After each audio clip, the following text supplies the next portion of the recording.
Dr. Marcus Chin never expected his routine medical supply run to the Outer Rim colonies would end with him kneeling beside an alien princess, watching her life drain away on the cold metal floor of a damaged starship. The distress signal had reached his small medical vessel just as he was finishing his rounds at Mining Station Kappa 7. Marcus had been working alone for 3 years now, ever since the incident on Earth that cost him his medical license and his reputation. Out here in the frontier, nobody cared about his past mistakes. They only cared that he could patch up injuries and treat the strange diseases that came with life on the edge of known space. The signal was weak and scrambled, but the Universal Medical Emergency Code was clear. Someone needed help, and Marcus had sworn an oath long ago that still meant something to him, even if the medical board back on Earth had decided it didn't. The source of the signal turned out to be a sleek vessel unlike anything Marcus had ever seen. Its hull shimmered with an oily rainbow pattern that seemed to shift and move even as his ship approached. The design was clearly alien, with sweeping curves and organic-looking protrusions that reminded him more of a sea creature than a spacecraft. When he docked with the alien ship, Marcus grabbed his emergency medical kit and stepped through the airlock. The atmosphere was breathable, though it carried a strange metallic taste. Emergency lighting cast eerie shadows down corridors that seemed to pulse with a faint bioluminescent glow. Following the sound of weak voices, Marcus made his way deeper into the ship. The voices were speaking in a language he didn't understand, but the tone was unmistakable: panic, fear, and desperation. He found them in what appeared to be the ship's medical bay. 3 figures were hunched over a fourth who lay motionless on a raised platform. The 3 standing figures were clearly alien, though humanoid in basic shape. Their skin had a pale blue tint, and their elongated skulls housed large, dark eyes that reflected the emergency lighting like mirrors. When they saw Marcus enter, they stepped back with obvious wariness. The figure on the platform was different. Her skin was a deeper blue, almost sapphire, and even in her unconscious state, there was something regal about her features. Intricate tattoos or markings covered her arms and face in patterns that seemed to shimmer with their own internal light. She wore clothing that looked like it was woven from liquid starlight. But what caught Marcus's attention immediately was the blood. There was so much of it pooling beneath her and staining the platform a dark purple color. A massive wound in her abdomen was still bleeding freely despite the crude bandages her companions had applied. One of the standing aliens stepped forward and began speaking rapidly in their musical language. When Marcus shook his head to indicate he didn't understand, the alien pressed something against his temple. Suddenly, the words became clear. "Please, human doctor, you must help her. Princess Zarathia is dying, and we cannot stop the bleeding. Our medical supplies were damaged in the attack." Marcus immediately went into medical mode, his hands moving with practiced efficiency as he examined the wound. It was bad, very bad. The weapon that had caused this injury had torn through multiple organs, and she was going to shock from blood loss. "What's her blood type?" Marcus asked as he opened his medical kit. The aliens looked confused. "Blood type? We do not understand this term." Marcus cursed under his breath. Of course they wouldn't have the same medical classifications as humans. What about synthetic blood substitutes? Plasma replacements? All destroyed in the attack. We have nothing left. Marcus ran through his options quickly. His own supplies were limited, and nothing he carried would be compatible with alien physiology. The princess, Zarathia, was dying right in front of him, and there was nothing conventional medicine could do. That's when he remembered the research he'd been reading about human blood compatibility. There had been some theoretical papers suggesting that human blood contained certain universal properties that might make it compatible with other oxygen-breathing species. It was all speculation, of course. No one had ever tested it. But as he watched the life fading from Zarathia's dark eyes, Marcus made a decision that would change everything. "I might have one option," he said, pulling out a large syringe and a collection bag. "Human blood.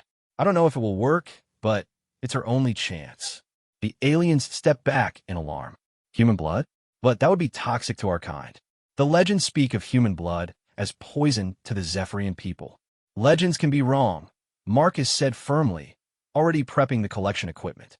And right now, she's going to die anyway. Do you want to try? Or do you want to watch her slip away?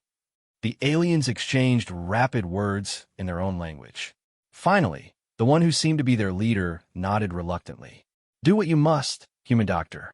But if you harm her further, I won't," Marcus said, though he honestly wasn't sure if that was true. He quickly drew 2 units of his own blood, more than was probably safe for him to give at once. But Zarathia needed volume replacement immediately, and time was running out. As he prepared the transfusion, Marcus's hands were steady despite the magnitude of what he was attempting. This was either going to save her life or kill her outright. There was no middle ground. The moment his blood entered her system, everything changed. Zarathia's back arched off the platform as if she'd been struck by lightning. Her eyes snapped open, completely white at first, then gradually returning to their normal deep violet color. But that wasn't the most dramatic change. Her wound, which had been bleeding freely just moments before, began to close. Marcus watched in amazement as tissue regenerated at a speed that defied everything he knew about biology. Within minutes, the gaping hole in her abdomen had sealed completely, leaving only smooth, unmarked skin. But the changes didn't stop there. The markings on her skin began to glow more brightly, pulsing in rhythm with her heartbeat. Her hair, which had been a pale silver, deepened into a rich platinum that seemed to capture and reflect light from impossible angles. Most shocking of all, when she sat up and looked directly at Marcus, her eyes now held flecks of brown, a color that didn't exist in Zephyrian physiology. "What have you done?" whispered one of the aliens, backing away in what might have been awe or terror. Marcus stared at Zarathia, whose gaze was locked on his with an intensity that made him feel like she was looking directly into his soul. When she spoke, her voice carried a new harmonic quality that resonated in his chest. "You saved my life, human, but you have done much more than that." She raised one hand and examined it as if seeing it for the first time. "I can feel your essence within me. Your strength, your memories, your very life force has become part of mine." Marcus suddenly felt weak and dizzy. He reached out to steady himself against the medical platform, but his legs gave out and he collapsed to his knees. The blood loss was hitting him harder than expected, but there was something else, a strange pulling sensation, as if something vital was being drawn from him. Zarathia was immediately at his side, moving with fluid grace despite having been near death moments earlier. When she touched his forehead, Marcus felt a surge of energy flow into him, and the weakness faded. "I understand now," she said softly. "The legends were wrong, but they were also right. Human blood is not poison to us. It is transformation. You have not just saved my life, human doctor. You have awakened something in me that has been dormant for 1,000 years." The other aliens were speaking rapidly among themselves, their voices filled with excitement and fear. Marcus caught fragments of their conversation through the translation device. Words like prophecy, awakening, and the old powers. "What prophecy?" Marcus asked, though part of him wasn't sure he wanted to know the answer. Zarathia helped him to his feet, her touch sending strange, tingling sensations through his skin. "There is much you do not understand about my people, or about the galaxy you have chosen to call home. We Zephyrians were once more than we are now. Much more. But that power was sealed away long ago, hidden even from ourselves, because it was deemed too dangerous." She gestured to the markings on her skin, which continued to pulse with that strange inner light. "These marks tell the story of my bloodline, of abilities that were locked away when my ancestors chose the path of peace over the path of conquest. But the prophecies spoke of a catalyst, a gift from another species that would awaken the sleeping power in the royal blood." Marcus felt a chill run down his spine. "And you think my blood was that catalyst?" "I do not think it, human doctor. I know it." Zarathia's eyes met his again, and Marcus saw something in them that hadn't been there before. Ancient knowledge awakening, power stirring to life after centuries of dormancy. "And I know something else as well. The bond that now exists between us cannot be broken. My life is tied to yours now, and yours to mine." Before Marcus could ask what that meant, alarms began blaring throughout the ship. One of the other aliens rushed to a control panel and began speaking urgently. "Princess, the hegemony ships have found us. 3 battle cruisers, approaching fast. They must have been tracking our emergency beacon." Zarathia's expression hardened, and For a moment, Marcus caught a glimpse of something fierce and predatory in her features. Let them come. They will find that their prey has become something far more dangerous than they anticipated. As the ship shuddered under the impact of incoming weapons fire, Marcus realized that his simple act of medical mercy had set in motion events that would reshape the balance of power in the galaxy. And, whether he liked it or not, he was now at the center of it all. The first blast from the hegemony ships sent Marcus stumbling against the wall. He'd been in space long enough to know the difference between a warning shot and a serious attack, and this was definitely the latter. The alien vessel's hull groaned under the impact, and sparks flew from damaged control panels. But Zarathia didn't even flinch. She stood in the center of the medical bay, as if the ship wasn't being torn apart around her, her glowing markings pulsing brighter with each explosion. The change in her was remarkable. Where moments before she had been dying, now she radiated power and confidence. "Kethvar, take us to the command center," she ordered one of her companions, "and prepare the ship for combat maneuvers. Princess, with respect, we cannot fight 3 battle cruisers. Our weapons are damaged, and we have no shields," the alien replied, his voice tight with fear. Zarathia smiled, and Marcus felt his blood run cold. There was something predatory in that expression, something that spoke of dangers he couldn't even imagine. "We will not need weapons, my old friend. Not anymore." As they made their way through corridors that sparked and shuddered with each hit, Marcus struggled to understand what was happening. The translation device let him follow most of the conversation, but the context was completely lost on him. Who was the hegemony? Why were they attacking? And what did Zarathia mean when she said they wouldn't need weapons? The command center was a marvel of alien engineering, with holographic displays showing tactical information that shifted and flowed like living things. Through the main view screen, Marcus could see 3 massive ships bearing down on them. Each one was easily 10 times the size of the vessel they were on, bristling with weapon ports and armor plating. "Status report," Zarathia demanded as she moved to the central command console. "Hull breach on Deck 7. Life support failing in sections 3 through 6, and main engines operating at 30%, reported another crew member. "Princess, we must surrender or jump to hyperspace immediately." "Neither," Zarathia said firmly. She turned to Marcus, her violet eyes reflecting the holographic displays around them. "Human doctor, I need you to understand something. What you have done today will have consequences far beyond this moment. The power awakening in me.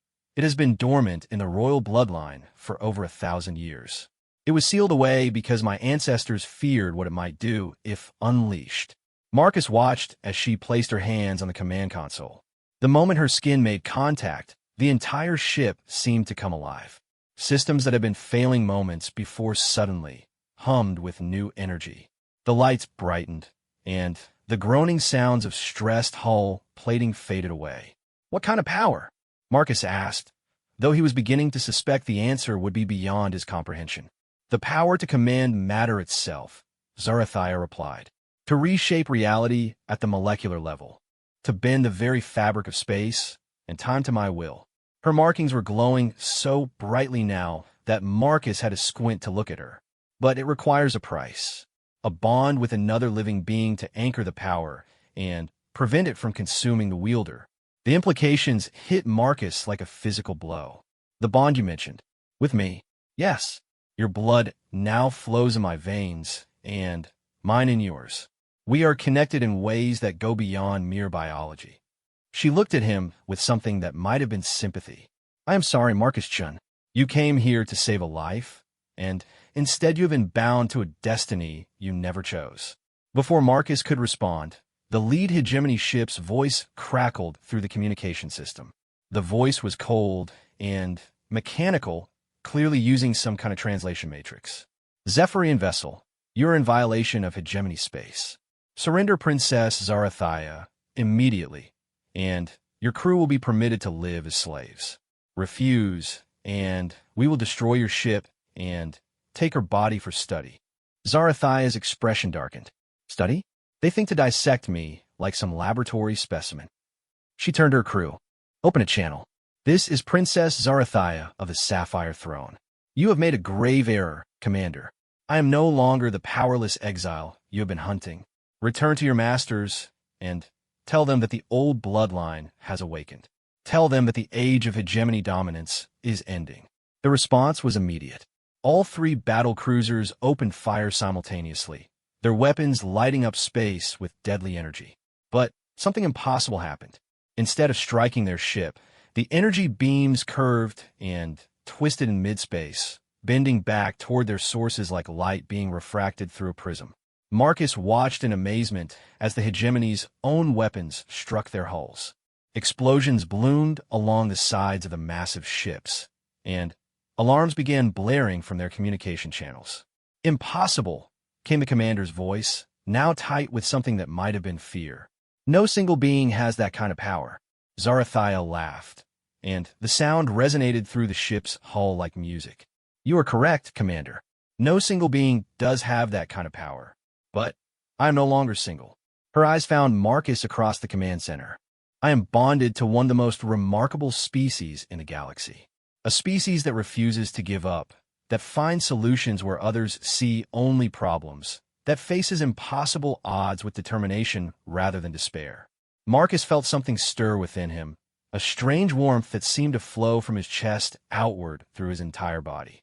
He could feel Zarathiah's presence in his mind now, not intruding, but simply there like a constant whisper of strength and purpose. "You feel it now, don't you?" she asked him directly. The connection, the sharing of essence. And he did feel it.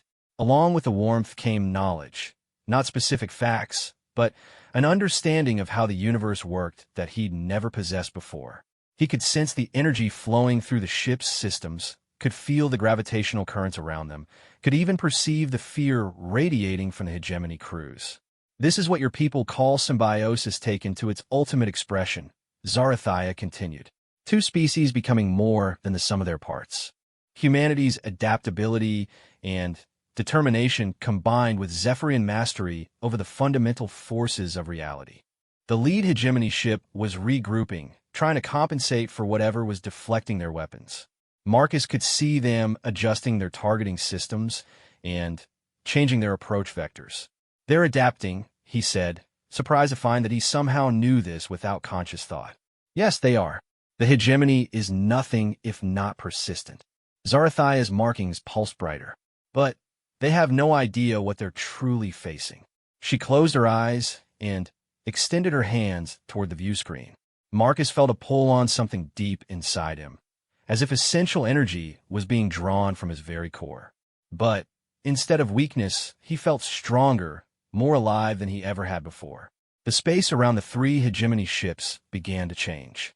What had been empty void started to shimmer and distort like heat waves rising from summer pavement. Then the distortion intensified, and Marcus realized he was watching space itself being folded and twisted. The three massive battle cruisers, which had been spread out in attack formation, suddenly found themselves compressed into a sphere of twisted space-time barely larger than a single ship. Their weapons fired wildly, but the energy had nowhere to go except back into the distorted area, creating a feedback loop that overloaded their own systems. "Surrender now, and I will allow you to return to your masters," Zarathiah said calmly. "Continue this attack, and I will collapse that spatial distortion into a singularity. Your ships, your crews, everything within that area will be compressed to the size of a grain of sand." The silence that followed stretched for several long moments. Then, one by one, the hegemony ships powered down their weapons. "We withdraw," came the commander's voice, now barely recognizable through what sounded like gritted teeth. "But this is not over, Princess. The Hegemony Council will hear of this development." "I'm counting on it," Zarathiah replied. "Make sure you tell them exactly what happened here. Make sure they understand that their time of unchallenged rule is ending."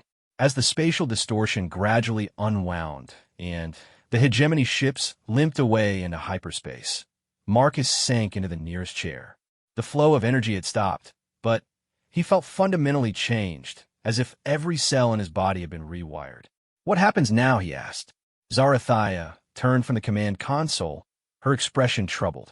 "Now we face the consequences of what we have unleashed.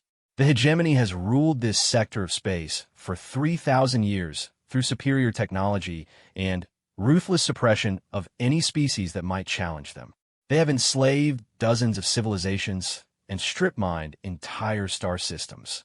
She moved to stand beside his chair, and Marcus could feel the energy radiating from her like heat from a fire. But they have always been careful to avoid conflict with species they could not easily defeat. Humanity has been left alone, not out of benevolence, but because your people's reputation for resourcefulness and stubborn resistance made you more trouble than you were worth. And now they know that humanity and the Zephyrians have formed a bond that gives us power to challenge their supremacy. They will not simply retreat and leave us be. Zarathia's expression was grim. They will gather their full military might and attempt to destroy both our species before this alliance can spread. Marcus felt a chill run through him. His simple act of medical mercy had somehow started a war that could engulf entire star systems. Maybe we can find a peaceful solution. Negotiate with them. You do not understand the hegemony. One of Zarathia's crew members interjected. They do not negotiate with what they consider inferior species. They conquer, they enslave, or they exterminate. There is no middle ground. Zarathia nodded sadly. Kethvar speaks the truth. The hegemony views all other species as resources to be exploited. The only reason they have not moved against humanity before now is because Earth's location makes it difficult to attack without provoking conflict with other species they are not yet ready to face. So what do? We prepare, Zarathia said firmly. We return to your people and mine, and we warn them of what is coming. More importantly, we find others who can form the same bond we have created. If we can build an alliance of species bound together as we are now, we might have a chance to stand against them. Marcus stood up, testing his balance. He felt different, stronger, more aware, but also burdened with knowledge he'd never asked for. How many others? How long do we have? I do not know how many others can form such bonds, Zarathia admitted.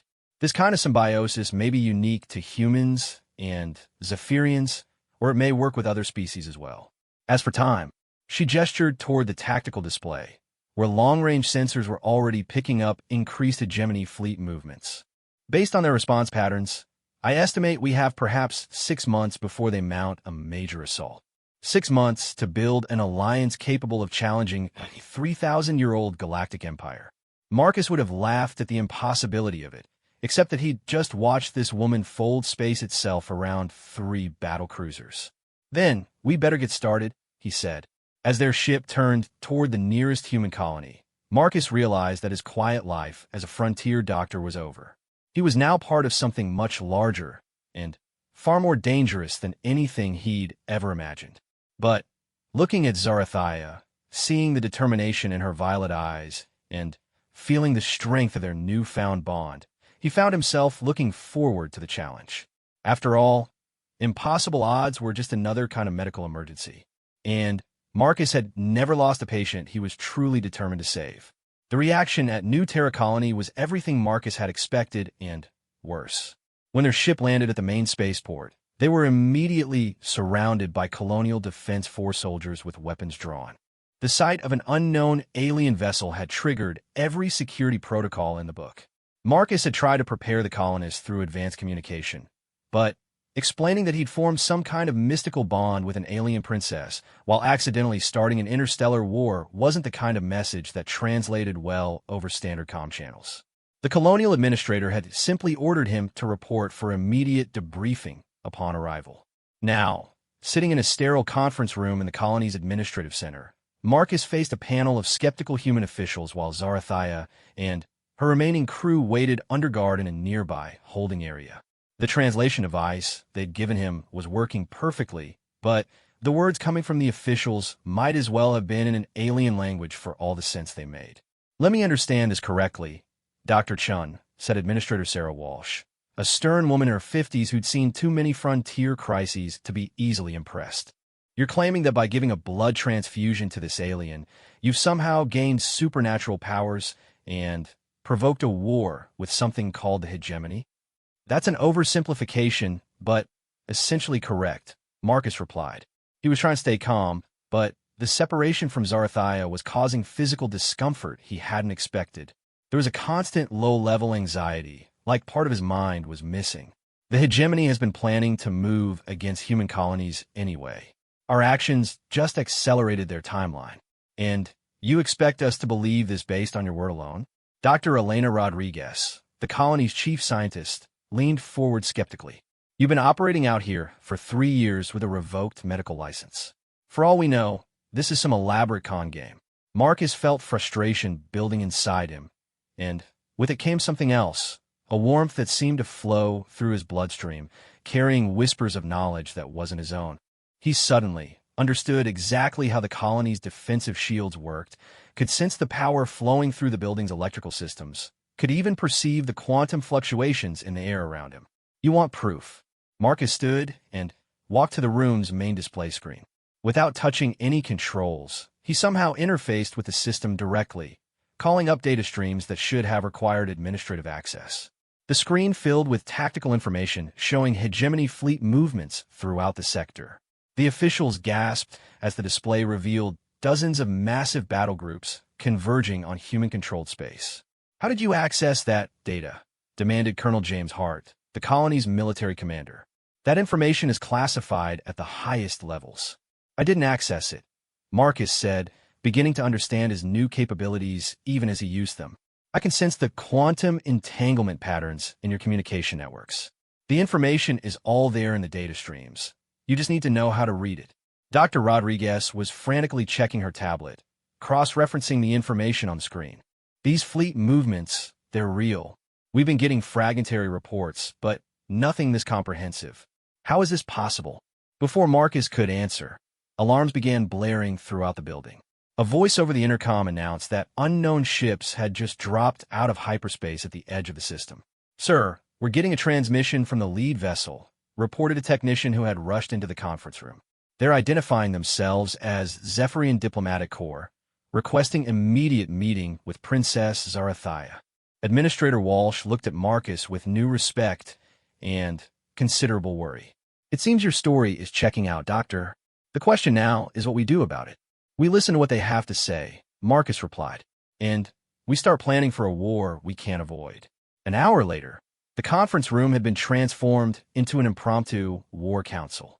Zarathia sat at Marcus's right hand, her presence immediately noticeable to everyone in the room despite her attempts to minimize the glow from her markings.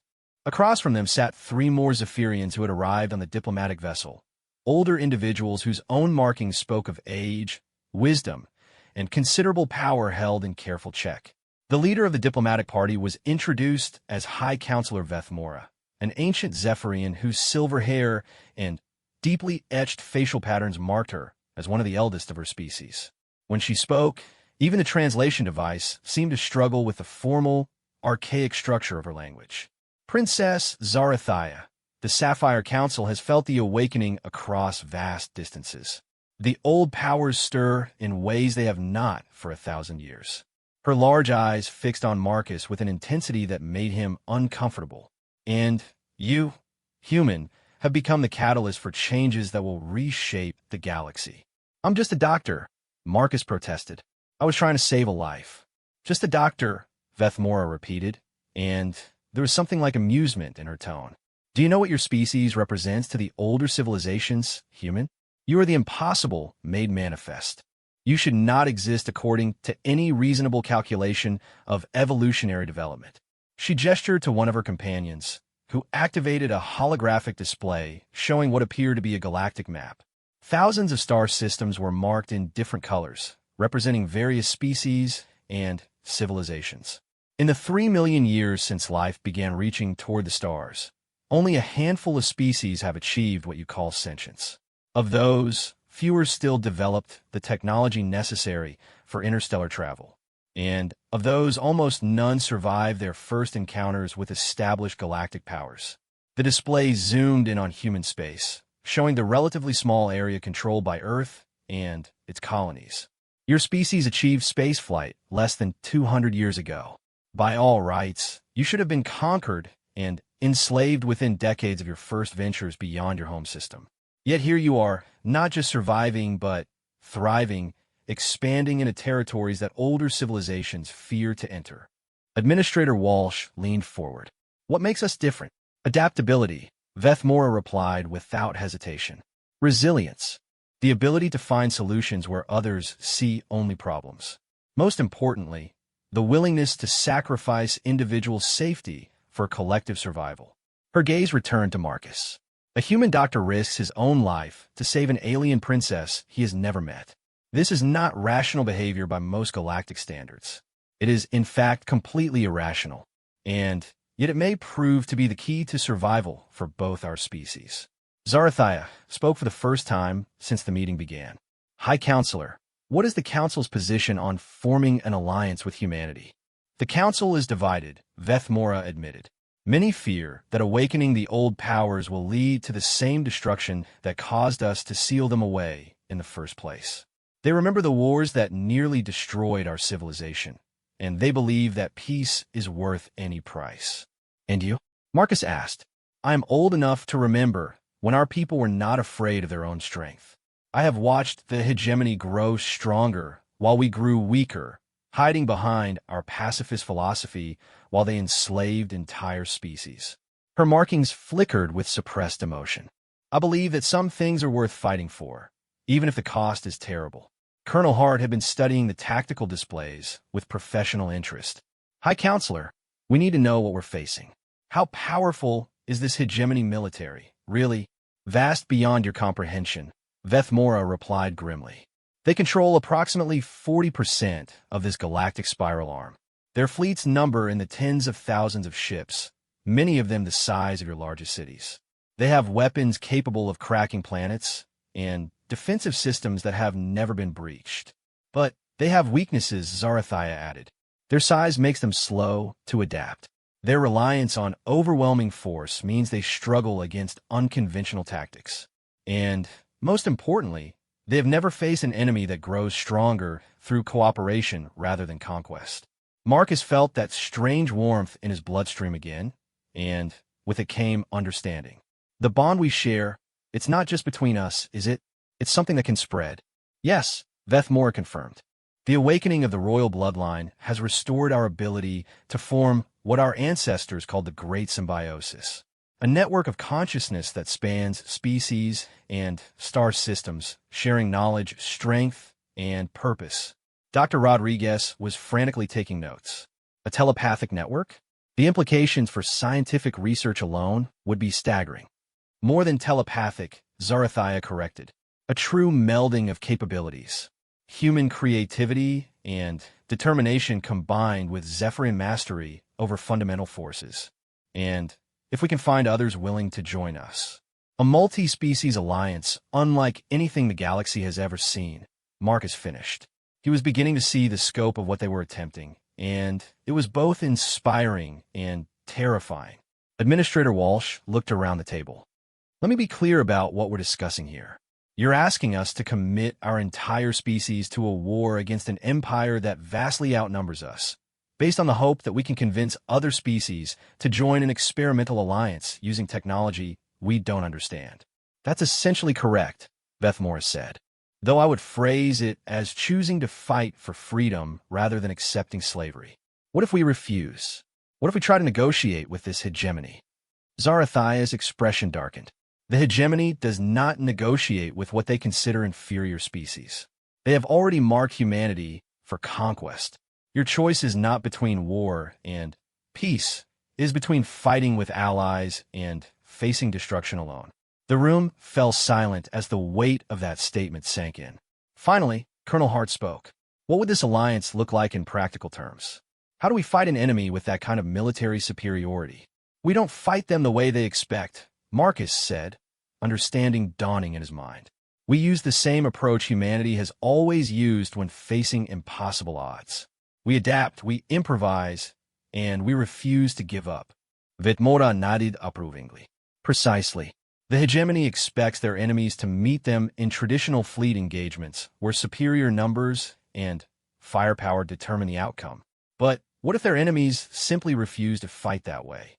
What if they faced guerrilla tactics, asymmetric warfare, and enemies who could coordinate across vast distances without using detectable communication? hit and run attacks, sabotage, turning their own size against them, Administrator Walsh mused. It could work, but we need bases, supply lines, and, most importantly, we need those other species you mentioned. The Terrene Republic has been fighting a losing war against hegemony expansion for over 50 years, Beth Morris said. The crystalline hives have been forced into hiding in the outer rim systems. The nomad fleets have been scattered across dozens of star systems. All of them would join an alliance that offered real hope of victory. Marcus stood and walked to the window, looking out at the colony's busy streets where humans went about their daily lives, unaware that their entire future was being decided in this room. How long do we have to make this work? The hegemony will need time to mobilize their full military might, Zarathia replied. But they will also be working to prevent the formation of any alliance against them. I estimate we have perhaps 4 months before they launch their first major offensive. For months to build a multi-species alliance and prepare for a war that would determine the fate of half the galaxy. Marcus had thought saving Zarathia's life was the hardest thing he'd ever have to do. Now he was beginning to understand that it had been the easy part. But as he felt the strength flowing through the bond they shared, as he sensed the determination of the humans around the table and the ancient wisdom of the Zephyrians, Marcus found himself believing it was possible.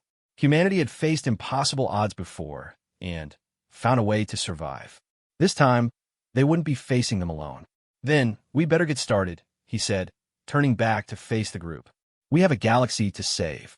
3 months after the alliance was formed, Marcus stood in the command center of what had once been an abandoned mining station and marveled at what desperate cooperation could accomplish.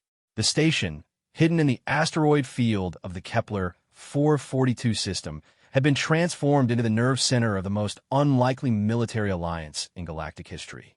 The main holographic display showed a real-time tactical overview of hegemony fleet movements across 17 star systems. The information came from a network of sources that would have been impossible to coordinate using traditional communication methods. Crystalline Hive scouts whose silicon-based consciousness could interface directly with computer systems, nomad fleet raiders who moved through hyperspace like ghosts, and Terrene intelligence operatives who had been fighting the hegemony longer than anyone else. But what made it all work was the bond network that had grown far beyond what anyone had originally imagined. Marcus felt the presence of dozens of minds linked to his own, not intrusively, but like a constant whisper of support and shared knowledge. Captain Sarah Mitchell, the human naval officer who had volunteered for bonding with Taurine Warsinger Threlnax, and who could now coordinate fleet movements with thought alone. Dr. Elena Rodriguez, whose bond with the Crystalline Hive Queen's daughter had revolutionized their understanding of quantum mechanics and allowed them to build weapons that could punch through hegemony shields. Most remarkably, Commander Lisa Park, whose bond with a member of the Nomad fleets had given them their first real success against hegemony forces when she'd single-handedly disabled a battle cruiser by manipulating its power systems from the inside. Status report. Marcus called out as he entered the command center, feeling the familiar rush of shared consciousness that came with each new connection to the network. Better than expected, worse than hoped, replied Captain Mitchell from her position at the tactical station. The bonding had changed her too. Where once she'd been purely military in her thinking, now she possessed an almost artistic understanding of space combat that came from her Terrene partner's musical approach to warfare. The main display shifted to show the results of their latest operation. The raid on the hegemony shipyard at Vega 7 was a complete success. 16 battle cruisers destroyed, their entire construction facility disabled, and, best of all, we rescued over 2,000 slaves from various species. Casualties? Marcus asked, though he could feel the answer through the bond network before she spoke. Light. 3 fighters lost, but all pilots were recovered. The hegemony never even saw us coming until it was too late. Marcus nodded, feeling a mixture of satisfaction and worry. Their hit-and-run tactics had been devastatingly effective, but each success brought them closer to the moment when the hegemony would stop reacting and start adapting. Zarathia approached from the communication station, her markings pulsing with the rhythm of deep thought. The months of constant mental connection had strengthened their bond to the point where they could share not just emotions and knowledge, but actual sensory experiences. Marcus could feel her concern like a weight in his chest. The Hegemony High Command has called an emergency session, she reported. Our intelligence sources within their government suggest they're planning something dramatic. More dramatic than assembling the largest invasion fleet in galactic history. Marcus asked. Through the Bond network, he was constantly aware of the massive Hegemony military buildup taking place just beyond the edges of Alliance space. Tens of thousands of ships, weapons that could sterilize entire planets, and enough troops to conquer 100-star systems. Yes, Zarathia said grimly. High Counselor Vethmora has been monitoring their communications through the deep quantum channels. They're no longer planning just a military conquest. They're planning what they call a species cleansing, the complete extermination of any race that has joined our alliance. The command center fell silent as the implications sank in. They'd known from the beginning that the hegemony was ruthless, but this went beyond anything they'd imagined. Dr. Rodriguez looked up from her workstation where she'd been analyzing the latest intelligence data. How long do we have? 2 weeks, maybe less. Vethmora's voice came from the communication system as the High Counselor joined the discussion from her position aboard the Zephyrian flagship. They are massing forces from across the galaxy. This will not be the gradual expansion they have used in the past. This will be a simultaneous strike against every Alliance world. Marcus felt the weight of responsibility settling on his shoulders. In trying to save one life, he'd somehow become responsible for the fate of dozens of species. The irony would have been amusing if the stakes weren't so high. Do we have enough ships to mount a defense? He asked. Captain Mitchell shook her head. Not even close. The Alliance fleet has maybe 3,000 ships total. Good ships, well-coordinated thanks to the Bond network, but still vastly outnumbered. Then, we don't defend, said Commander Park as she entered the command center. Her bond with the Nomad fleet had given her an instinctive understanding of unconventional warfare that had served them well. We do what we've been doing, but on a massive scale. Explain, Marcus said, though he could feel the outline of her plan forming in the shared consciousness of the Bond network. The hegemony expects us to try to protect our worlds by meeting their fleets in battle. Instead, we evacuate our populations to hidden locations and turn every Alliance world into a trap. Park moved to the tactical display, highlighting key systems throughout Alliance space. They want to destroy us. Let them try. But they'll have to come to us to do it, and when they do, they'll find that we prepared some very unpleasant surprises. Dr. Rodriguez was already working the numbers, her enhanced understanding of quantum mechanics allowing her to calculate possibilities that would have taken weeks using conventional methods. If we can rig the planetary shields to overload in a cascade reaction, we could turn every world they attack into a massive energy weapon. Sacrificing our own planets to destroy their fleets, Zarathia said thoughtfully. It's ruthless enough to work, but the cost. The cost of losing is extinction, Marcus pointed out. At least this way we take them with us. But, even as he said it, Marcus felt something stirring in the Bond network. Not just his connection with Zarathia, but the entire web of consciousness that linked hundreds of individuals across dozens of species. There was something there, a possibility that none of them had considered because it was so far beyond their individual capabilities. Wait, he said, feeling the idea crystallize in his mind. What if we don't have to choose between defending our worlds and destroying their fleets? What if we could do something else entirely? The others looked at him with confusion, but Marcus could feel understanding beginning to dawn among some of the bonded pairs in the network. The crystalline hives, with their deep understanding of matter and energy. The Nomad fleets, with their mastery of hyperspace navigation. The Taurans, with their ability to manipulate gravitational fields through harmonic resonance. The Bond network isn't just sharing our individual abilities, Marcus continued, excitement growing in his voice. It's creating something entirely new, a form of consciousness and capability that transcends what any single species could achieve. Zarathia's eyes widened as she followed his reasoning. A collective intelligence with the combined knowledge and abilities of every species in the Alliance. But, Marcus, the power requirements alone will be impossible for any individual or even any single species to manage, Marcus agreed. But, distributed across the entire network, share among thousands of bonded individuals. High Counselor Vethmora's voice carried a note of awe when she spoke. You are suggesting that we attempt the great unity, the theoretical pinnacle of symbiotic evolution that our ancestors believed could never be achieved. I'm suggesting we stop fighting like separate species trying to coordinate with each other and start fighting like a single organism with the combined strengths of all our peoples, Marcus replied. The silence in the command center was broken by Dr. Rodriguez laughing with something that might have been hysteria. Do you have any idea how insane this sounds? We're talking about voluntarily merging the consciousness of hundreds of thousands of individuals across multiple species. Insane, yes, Captain Mitchell agreed. But then everything we've accomplished in the past 3 months should have been impossible too. Commander Park was studying the tactical displays with new interest.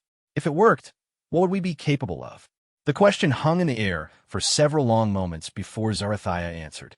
According to our oldest historical records, the last time the royal bloodline achieved anything approaching the Great Unity, they reshaped the matter of an entire star system, turning dead worlds into garden paradises. Or, Vethmora added soberly, they could have destroyed everything within 1,000 light years. The power of the Great Unity is not something to be used lightly.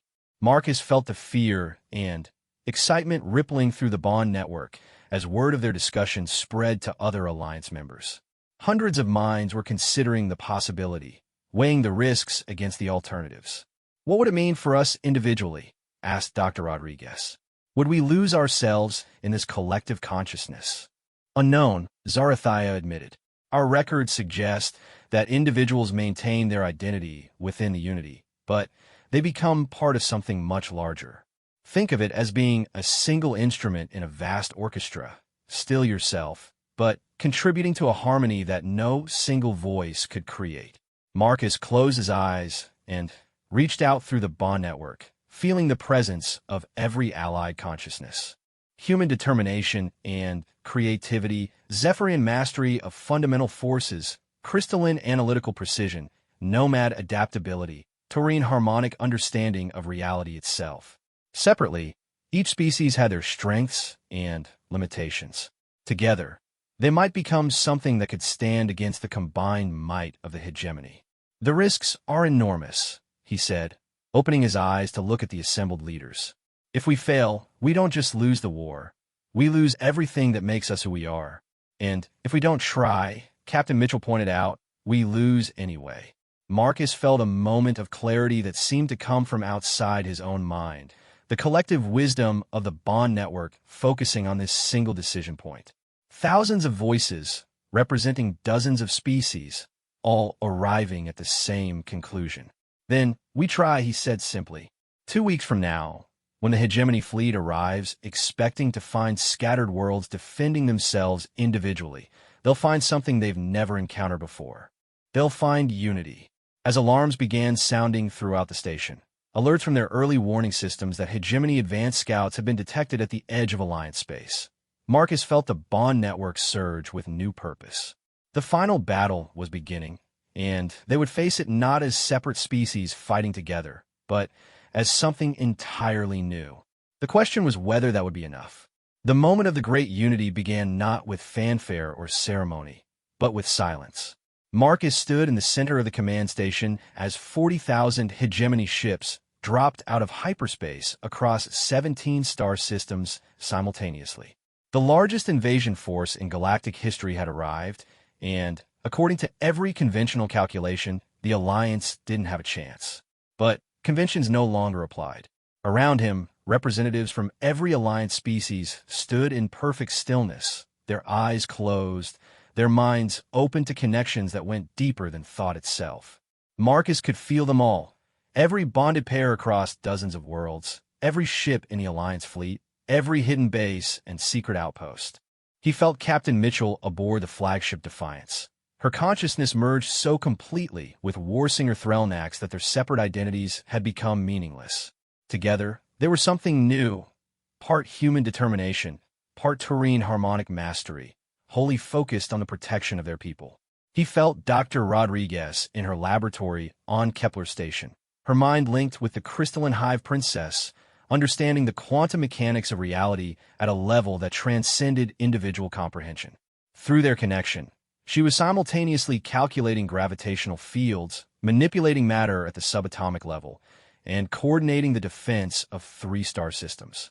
He felt Commander Park and her nomad partner existing in a state of hyperspace consciousness that allowed them to be present in multiple locations at once, appearing wherever the Alliance needed them most. But, most of all, he felt Zarathia. Their bond had grown beyond anything either of them had imagined possible.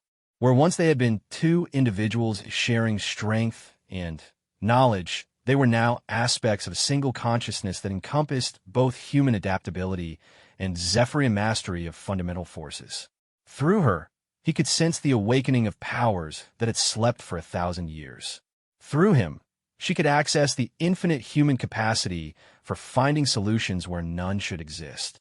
Unity achieved. Zarathia spoke, but her voice carried harmonics from dozens of species, translated through the bond network into something that resonated in the minds of every Alliance member. We are ready. The hegemony assault began with a kind of overwhelming force that had conquered half the galaxy. Massive battle cruisers emerged from hyperspace around every Alliance world, their weapons already charging for planetary bombardment. This wasn't intended to be a battle. It was intended to be an extermination. What they found instead was impossible. On New Terra, as the first hegemony ships opened fire on what should have been a helpless human colony, the planet's defensive shields didn't just absorb the energy. They redirected it through quantum tunnels that shouldn't have been able to exist, sending the redirected force to emerge simultaneously around 17 other worlds. On Zephyr Prime, as hegemony ground forces prepared to land on what their sensors showed as an undefended world, they discovered that the planet itself had become a weapon. The very matter of the world's surface rippled and flowed like liquid, swallowing invasion forces and redirecting their kinetic energy into massive gravitational pulses that disabled entire fleets. On the crystalline worlds, hegemony ships found their targeting systems turned against them as silicon-based consciousness merged with human creativity to create viruses that spread through their computer networks at the speed of thought, turning their own weapons against each other. But the true shock came when the Alliance fleet finally revealed itself. 3,000 ships had become something that defied every known principle of space combat. Instead of individual vessels operating in coordination, they moved as a single organism. Ships thousands of light years apart acted with perfect synchronization, their actions guided by a unified consciousness that could perceive and react to threats across multiple star systems simultaneously. Marcus felt himself at the center of it all, his human consciousness serving as a focal point for capabilities that spanned the entire Alliance. Through his connection with Zarathia, he could manipulate matter and energy on a scale that should have been impossible. Through the broader network, he could coordinate actions across distances that should have made communication impossible. He was everywhere at once, aboard Captain Mitchell's flagship as she used harmonic resonance to tear apart hegemony battle cruisers, in Dr. Rodriguez's lab as she created new forms of matter that existed in multiple dimensions simultaneously, with Commander Park as she led guerrilla strikes that appeared and disappeared like ghosts across the battlefield. The hegemony commanders, trained in 3,000 years of conventional warfare, found themselves facing an enemy that operated by no rules they understood. Their overwhelming numerical superiority meant nothing when Alliance ships could coordinate perfectly across impossible distances. Their superior firepower was useless when their targets could redirect energy through space itself. Their advanced tactics were meaningless when facing an enemy that could predict their moves through quantum probability analysis. But Marcus could feel the strain on the Unity. Maintaining this level of consciousness merger across so many individuals was burning through their collective life force at an unsustainable rate. They had the power to defeat the hegemony, but using it was slowly killing them all. That's when he felt something unexpected through the bond network. New voices, new minds joining the Unity. The slaves that Alliance forces had rescued during their raids were awakening to their own bonding potential. Species that had been suppressed under hegemony rule for centuries were rediscovering abilities they'd been forced to forget. More importantly, some of the hegemony forces themselves were beginning to question what they were fighting for. Marcus felt it first as confusion rippling through enemy communications, then as actual defections as entire hegemony ships switched sides mid-battle. The unity was spreading beyond the alliance, touching minds that had never experienced true cooperation instead of domination. "This is Admiral Vexthar of the Hegemony First Fleet," came a transmission that reached every ship on both sides simultaneously. "All hegemony forces implement Protocol Omega immediately. Full planetary sterilization of all Alliance worlds. If we cannot defeat this enemy, we will ensure they have nothing left to protect." Marcus felt horror ripple through the unity as the implications became clear. Protocol Omega was the hegemony's final option. Weapons that would crack planets apart at the core, destroying not just the Alliance, but every living thing in 17 star systems. But the unity was no longer limited to what was possible for individual species. As Marcus watched through 1,000 different perspectives, Alliance forces began implementing a solution that required every capability they possessed working in perfect harmony. Dr. Rodriguez and her crystalline partner created quantum tunnels that connected every threatened planet. Captain Mitchell and Warsinger Threlnax used harmonic resonance to synchronize the gravitational fields of multiple star systems. Commander Park and her Nomad ally opened hyperspace rifts that connected points of space that should have been impossible to link. And at the center of it all, Marcus and Zarathia used their bond to coordinate an undertaking that no single mind could have conceived. As the hegemony planet killer weapons fired, 17 worlds simply vanished. Not destroyed, relocated. Moved through folded space to new star systems light years away, carrying their entire populations to safety in the time it takes light to travel from a star to a planet. The hegemony weapons struck empty space, their devastating energies dissipating harmlessly into the void. But the Alliance wasn't finished. As the shocked hegemony forces tried to comprehend what had just happened, Marcus felt the unity reach a new level of coordination. Every Alliance ship, every bonded consciousness, every awakened mind in the network focused on a single objective. The hegemony had ruled through fear and superior force for 3,000 years. It was time to show them what true unity could accomplish. Space itself began to change around the hegemony fleets. Not attacked or damaged, but fundamentally altered. The quantum foundations of reality shifted, and suddenly, every hegemony ship found itself existing in a pocket of space where their weapons simply couldn't function, where their engines couldn't operate, where their life support systems couldn't maintain the environments their crews needed to survive. "Surrender," Marcus spoke, his voice carrying through the unity to reach every hegemony vessel simultaneously. "Your weapons are useless, your ships are disabled, and your crews are dying.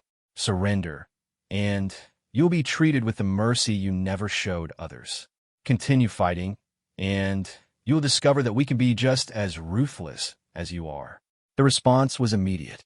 Across 40,000 hegemony ships, weapons powered down, and surrender signals began broadcasting. Some fought to the end, and those ships simply ceased to exist, their atoms scattered across interstellar space by forces they couldn't comprehend. But most chose surrender, their crews unwilling to die for an empire that had never cared about their lives beyond their usefulness as tools of conquest. As the immediate crisis passed, Marcus felt the unity beginning to fade. The strain of maintaining such deep consciousness merger was too much to sustain indefinitely. But something had changed permanently. The network that connected all Alliance members remained, weaker than during the battle, but still present. They were still individuals, still separate species with their own cultures and desires. But they were also something more, a true alliance based not on convenience or mutual benefit, but on genuine understanding and shared purpose. "What happens now?" Marcus asked as he opened his eyes for the first time in hours, looking around the command center where Alliance leaders were slowly returning to individual consciousness. Zarathia smiled, her markings still glowing with residual power, but no longer burning with the intensity of the unity. "Now we rebuild." The hegemony controlled nearly half the galaxy, and their collapse will leave a power vacuum that could lead to chaos if not properly managed. "We'll need to help the liberated species establish their own governments," Captain Mitchell added, her voice still carrying faint harmonics from her bond with Threlnax. Some of them have been under hegemony rule for centuries. They've forgotten how to be free. Dr. Rodriguez was already working on new projects, her enhanced understanding of quantum mechanics opening up possibilities for technology that could benefit every species in the galaxy. The scientific advancement we could achieve through continued cooperation would be staggering. We could solve problems that have plagued civilizations for millennia. Marcus nodded, feeling the truth of their words through the bond network. But he also felt something else, a deep satisfaction that had nothing to do with the military victory they'd achieved. He'd started this journey as a disgraced doctor trying to save a single life. He was ending it as part of something that had saved entire civilizations and fundamentally changed the balance of power in the galaxy. Any regrets? Zarathia asked him privately through their personal bond. Marcus considered the question seriously. His old life was gone forever. He could never return to being just a human doctor working alone on the frontier. The bond network meant he would always be connected to minds and consciousnesses beyond his own species. But looking around the command center, seeing representatives of dozens of species working together with understanding and respect instead of fear and domination, Marcus found his answer. None, he said simply. Sometimes the best way to save one life is to save them all. As the Alliance began the long work of rebuilding a galaxy, Marcus reflected on the strange chain of events that had brought them to this moment. A routine medical supply run, a desperate emergency, and a split-second decision to try an impossible transfusion. Such small actions to reshape the fate of billions of lives. But then, that's what humans had always done, found ways to make the impossible possible, one impossible decision at a time. The fact that they now had allies who understood and shared that determination only meant they could accomplish impossible things on an even grander scale. The age of the hegemony was over. The age of true unity had begun. And Marcus Chund, the disgraced doctor who had risked everything to save an alien princess, had become the catalyst that made it all possible.